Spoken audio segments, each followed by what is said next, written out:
Plus లీలావర్ణ madam phone చేస్తుంది, దత్తు మీ ఇంటి దగ్గర ఒక హోమ్ మీటింగ్ పెట్టు, మేము వస్తాం అని. అప్పటికే ప్రొడక్ట్స్ ఇక్కడికే లాస్ట్ అని చెప్పిందిగా, ప్రొడక్ట్సే అద్దన్నది. కాబట్టి నేను వీళ్ళ ఫోన్ లేపడం మానేసిన. నాకు అక్కడ ఏమర్థమైందంటే, ఈ సబ్బులు పేస్ట్లు అమ్మాలా, ఈ సప్లిమెంట్స్ తీసుకెళ్ళి రోగాలు ఉన్న వాళ్ళ దగ్గరికి వెళ్ళి చెప్పాలా, వాళ్ళ దెబ్బలు పడాలా, నీకు షుగర్ ఉందని అడగాల, నీకు లివర్ ప్రాబ్లం ఉందని అడగాల, నీకు కిడ్నీ ప్రాబ్లమ్స్ ఉన్నాయని అడగాల, అడిగి ఇవ్వాలా, కొడతారా కొట్టరా? అలా నా మైండ్ రన్ అవుతుంది. కాబట్టి వాళ్ళ ఫోన్ లేపడం మానేసిన. కానీ ఈ 3 months ఆఫ్టర్, దగ్గర ఒక 4 months దగ్గర ప్రొడక్ట్స్ అయిపోయినాయి. మళ్ళీ మా మిస్సెస్ ఇవే ప్రొడక్ట్స్ కావాలా, ఖచ్చితంగా నువ్వు ఇవే తెప్పియాలని చెప్పేసి ఆమె నన్ను రిక్వెస్ట్ చేయడం. మరి అప్పుడు అర్థం కదంటే ఇంతమంది రిజల్ట్స్ వచ్చినాయి, ఖచ్చితంగా కావాలని నాకు తెలియదు కదా.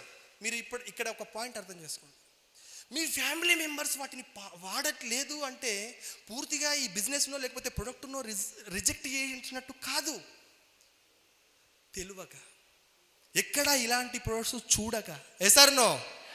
కాబట్టి రిజెక్ట్ చేస్తారు. ఓపికతో ఉండండి, వెయిట్ చేయండి, వాళ్ళే వాడతారు, అక్కడ పెట్టండి. మనం మెల్లమెల్లగా వాళ్ళే ప్రొడక్ట్స్ని యూజ్ చేయడం స్టార్ట్ చేస్తారు.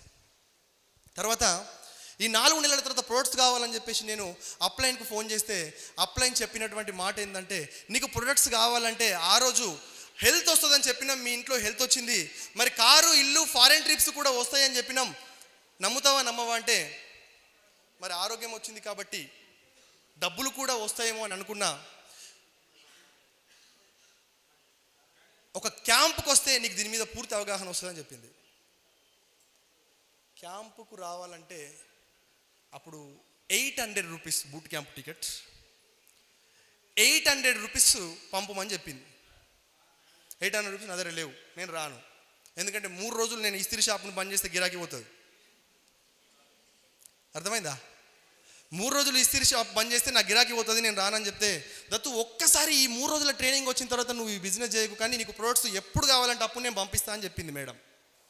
అప్పుడు ప్రొడక్ట్స్ కోసం పోవాలన్నా వద్దా? ప్రోడక్ట్స్ కోసం ట్రైనింగ్కి వచ్చిన. ట్రైనింగ్ 2018 బూట్ క్యాంప్ జనవరి 19, 20, 21 రోజు ఇదే విజయవాడలో, ఇదే బంజి సర్కిల్లో. మనం ఇటు సైడ్ ఉన్నాం, ఆ హాలు అటు సైడ్ ఉంది, అంతే. వేదిక హాల్లో కూర్చున్నాం. ఇక్కడ సక్సెస్ అయిన పీపుల్ అందరికీ కూడా వేదిక హాల్ తెలుసు. అక్కడ మేమందరం కూడా అక్కడెక్కడో కూర్చున్న వాళ్ళమే. ఏ సార్ నో సార్? అక్కడెక్కడో కూర్చున్న వాళ్ళమే. ఇక్కడ అందరు ఇప్పుడు ఫ్రంట్ చైర్లో కూర్చున్నారు. రైట్, ఇది ఫస్ట్ బూట్ క్యాంప్, నా జీవితాన్ని మార్చినటువంటి boot camp, my turning point. Boot camp అయింది. ఇక్కడ అందరూ మాట్లాడుతున్నారు, 1,00,000 వస్తుంది, కార్ వస్తుంది, ఇల్లు వస్తుంది, ఫారెన్ ట్రిప్ వస్తుంది అని చెప్పేసి. నేను కూడా నమ్మిన. ఇంటికి వెళ్ళి బాగా హ్యాపీగా వెళ్ళి బిజినెస్ స్టార్ట్ చేసిన. బిజినెస్ ఏ విధంగా స్టార్ట్ చేసిన అంటే, ఇస్త్రీ షాపును పక్కన పెట్టేసి ఫుల్ టైం చేస్తున్నా. ఫుల్ టైం చేస్తే పొద్దున 5 గంటలకి, 4:30కి, 4 గంటలకి ఇంట్లో నుంచి బయటికి వెళ్ళడం. ఫస్ట్ ప్రొడక్ట్స్ తీసుకెళ్తే వద్దన్నది. ఏ సార్ నో? మీ ఫ్యామిలీ మెంబర్స్ కూడా వద్దంటారు. ఇప్పుడు ఎందుకు వద్దంటున్నారంటే, నువ్వు ఇంత పొద్దున పోతున్నావు, రాత్రి ఎప్పుడో వస్తున్నావు, అసలు ఇట్లా ఎన్నిగానో డబ్బులు వస్తాయంటే, 1,00,000 రూపాయలు వస్తాయని చెప్పి. ఎంత వస్తాయని చెప్పినా? 1,00,000 రూపాయలు వస్తాయంటే చెయ్యి అంటారా చేయరా? చెయ్యి అంటారా లేదా? చెయ్యు అంటారు. కానీ ఇది నా చెక్ వచ్చేసి సెప్టెంబర్ 2017 నేను 10,000 రూపీస్ ప్రోడక్ట్ కొనుక్కున్నా అని చెప్పిన కదా, అది నా జాయినింగ్ డేట్. అప్పుడు కొనుక్కున్నప్పుడు వచ్చినటువంటి చెక్ ఇది. కానీ నేను పొద్దున్నెళ్ళి సాయంత్రం వరకు టోటల్గా జనవరి 22వ తారీఖు 2018లో నేను ఈ బిజినెస్ స్టార్ట్ చేస్తే 9 రోజులు నేను పనిచేస్తే నా చెక్ 1,303 రూపాయలు వచ్చింది. నేను మా మిస్సెస్కి ఎంత వస్తుందని చెప్పినా, ఎంత వచ్చింది? ఎంత వస్తుంది అన్నా? ఎంత వచ్చింది? చేయనిస్తారా బిజినెస్గా? నువ్వు ఈ బిజినెస్ చేసినావు అనుకో, ఈ డబ్బాలు మోసినావు అనుకో, రేపటి నుంచి రాకు అని అంటే, నేనేమో ఇదే బిజినెస్ చేస్తాను కూడా అవ్వడం, ఆమెనేమో వద్దనడం. చాలామంది ఇళ్ళల్లో ఆగడానికి 100% ఫ్యామిలీ ఒప్పుకోకపోవడమే కదా. ఏ సార్ నో? కానీ అప్పుడు నేనేం చేసినంటే, ఆమెకు తెలియదు, ట్రైనింగ్కి పోయి వచ్చింది నేను, మీటింగ్ విన్నది నేను. ఏ సార్ నో? 1,00,000 రూపాయలు కన్ఫామ్గా వస్తుంది, నేను చేస్తూ పోతే వస్తుంది. కానీ ఆమె నమ్మట్లేదు. ఈ 9 రోజుల ఇన్కమ్ చూసిన తర్వాత ఖచ్చితంగా టార్చర్ అయింది. ఎందుకు టార్చర్ అయిందంటే చూడండి, మళ్ళీ చెప్తుంది ఇక్కడ, 1,00,000 రూపాయలు వస్తాయంటే ఎవరు వద్దనరు. ఏ సార్ నో? కానీ 1,300 రూపాయలు వచ్చింది కాబట్టి వద్దు అంటున్నారు. ఇప్పుడు మీరు కూడా బిజినెస్ స్టార్ట్ చేసినప్పుడు తక్కువ మన వస్తుంది కాబట్టి ఫ్యామిలీ నుంచి ఖచ్చితంగా రిజెక్షన్స్ మీరు ఫేస్ చేయాల్సిందే. కానీ ఆ రిజెక్షన్స్ని ఫేస్ చేసే ముందు మీరు ఏం చేయాలంటే కూల్గా ఉండి ట్రైనింగ్స్ అండ్ మీటింగ్స్కి మీరు తీసుకెళ్ళండి. నేను ఎప్పుడైతే నాకు ఈ లాజిక్ అర్థమై మా మేడంని ట్రైనింగ్కి తీసుకెళ్ళడం ద్వారా, మీటింగ్స్కి తీసుకెళ్ళడం ద్వారా మా మిస్సెస్ ఇది చెయ్యి అని చెప్పేసి చెప్పడం, సపోర్ట్ చేయడం, నేను ఎంత పొద్దున బయటకు వెళ్తే అంత పొద్దున నాకు భోజనం కట్టియడం, అలా స్టార్ట్ అయింది.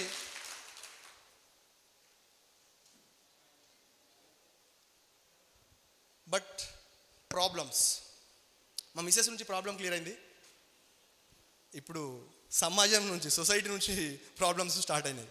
ఛాలెంజెస్ ఫేస్ చేసిన రీజన్ ఏంటంటే, నేను మీకు ఇస్త్రీ షాప్ గురించి చెప్పిన, కానీ దాని వెనకాల ఉన్నటువంటి చాలా ఆర్థికపరమైన, ఒక గోట్ ఫామ్ వేసిన ఫెయిల్ అయినా, చిట్స్ నడిపించిన డబ్బులు లాస్ అయినా, ఒక డైరీ ఫామ్ వేసిన ఫెయిల్ అయినా, నేను చాలా మంచోడిని, మీరు కూడా మంచోళ్ళే. కానీ ఎప్పుడు పని పని పని పని అని నేను తిరిగే మాకు ఎలాంటి ఆస్తి లేకపోయినా కూడా జనాలు నాకు అప్పు ఇవ్వడం జరిగింది. ఈ అప్పు తీసుకొని బిజినెస్లు చేసిన ప్రతి బిజినెస్లో లాస్ వచ్చింది. టోటల్గా 35 లక్షల అప్పులోకి వెళ్ళిపోయినా. ఎంత? 35 లక్షల అప్పులోకి వెళ్ళిపోయినా. ఇక్కడ చాలామంది బిజినెస్ ప్లాన్ చెప్పిన తర్వాత, సార్ నాకు ఒక 5 లక్షల అప్పు ఉంది సార్, అప్పు తీరిపోయినాక నేను ఈ బిజినెస్ స్టార్ట్ చేస్తాను సార్ తర్వాత. సార్ నో, మీకు అప్పు తీరేది మీరు ఈ బిజినెస్లోకి రారు 100%. 2 లక్షలు, 3 లక్షలు, 5 లక్షలు, 10 లక్షల రూపాయలు అప్పు ఉంటేనే చాలా భయపడిపోతారు. జాబ్ జాబ్ జాబ్ అని చెప్పి తిరుగుతూ ఉంటారు. ప్రతి సంవత్సరం ఆ అప్పు పెరుగుతుంది తప్ప తగ్గదు. Sir no. కానీ ఈ ట్రైనింగ్కి వెళ్ళిన తర్వాత నాకు ఇది అద్భుతమైన ప్లాట్ఫామ్, ఖచ్చితంగా నేను ఇందులో నా అప్పుని తీర్చుకోవచ్చు అని పూర్తిగా నమ్మిన, మనసావాచ కర్మను నమ్మిన, నా మిసెస్ కూడా నమ్మింది. బట్ నా మిసెస్ సపోర్ట్తో మేము ఏం చేసినామంటే, ఈ అప్పుల వాళ్ళు రోజు కాల్స్ చేసి మా ఇంటికి వచ్చి గొడవ చేయడం స్టార్ట్ చేసిండ్రు. మా మిసెస్ నేను వాళ్ళ ఇళ్ళకి వెళ్ళి, మాకు అద్భుతమైన ప్లాట్ఫామ్ దొరికింది, నెలకు 1,00,000 రూపాయలు ఖచ్చితంగా సంపాదిస్తా, నాకు ఒక 2 సంవత్సరాలు టైం ఇవ్వండి అని చెప్పి చాలామంది ఇళ్ళలోకి వెళ్ళి వాళ్ళ కాళ్ళు ముక్కడం. మేము ఇంట్రెస్ట్ ప్లస్ అసలు 2 కూడా ఒకటేసారి కడతాం, ప్లీజ్ టైం ఇవ్వండి అంటే, కొంతమంది మీరు చచ్చినా సరే మేము టైం ఇవ్వం, చచ్చిపోతే చచ్చిపోయిన అన్నారు. ఎలాంటి సిచ్యువేషన్ అంటే నరకం. అలాంటి నరకంలో కూడా మా టీం అందరికీ తెలుసు, ఏ ఒక్క రోజు కూడా నా మొహం మీద చిరునవ్వు తగ్గలేదు.